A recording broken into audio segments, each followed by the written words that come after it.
Le ralentissement de la croissance en Chine a affecté plusieurs pays africains qui dépendent fortement de l'exportation de leurs matières premières.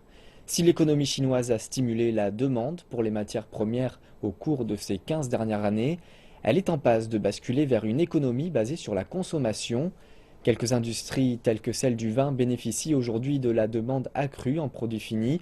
La Chine reste donc un partenaire privilégié de l'Afrique. Les besoins de la Chine ont changé, tandis que certaines régions de l'Afrique ressentent les répercussions de la baisse de la demande en matières premières. D'autres profitent de la demande élevée en produits finis, comme le vin. La Chine et Hong Kong combinés consomment le plus de vin rouge dans le monde. Cela étant dit, nous devons prendre en considération que 80% du vin consommé en Chine est fabriqué en Chine, ce qui fait de la Chine la cinquième région productrice de vin dans le monde. La Chine est devenue le sixième plus important marché de vin pour l'Afrique du Sud, avec 11 millions de litres de vin exportés tous les ans. Après 2 ans de diminution des ventes en Chine, les données des douanes montrent une augmentation de près de 33% de vins importés.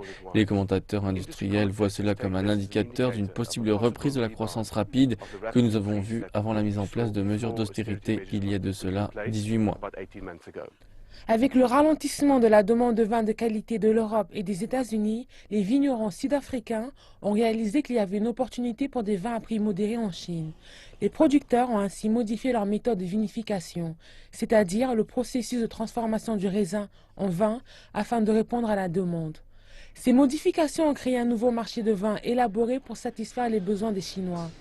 Il existe toutefois des risques, notamment si les consommateurs chinois réduisent leurs dépenses. Une croissance et un intérêt pour le marché de masse et cela est intéressant pour l'Afrique du Sud vu que nous pouvons assurer l'approvisionnement. La Chine est un marché en expansion mais les experts commerciaux nous avertissent que le vin n'est pas une exception dans ce qui a provoqué le ralentissement économique.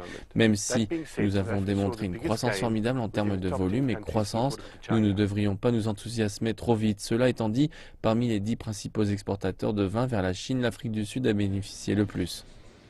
La Chine est devenue l'un des premiers producteurs de vin à l'échelle mondiale et selon l'Organisation internationale de la vigne et du vin, la Chine consomme plus de vin rouge que n'importe quel autre pays dans le monde.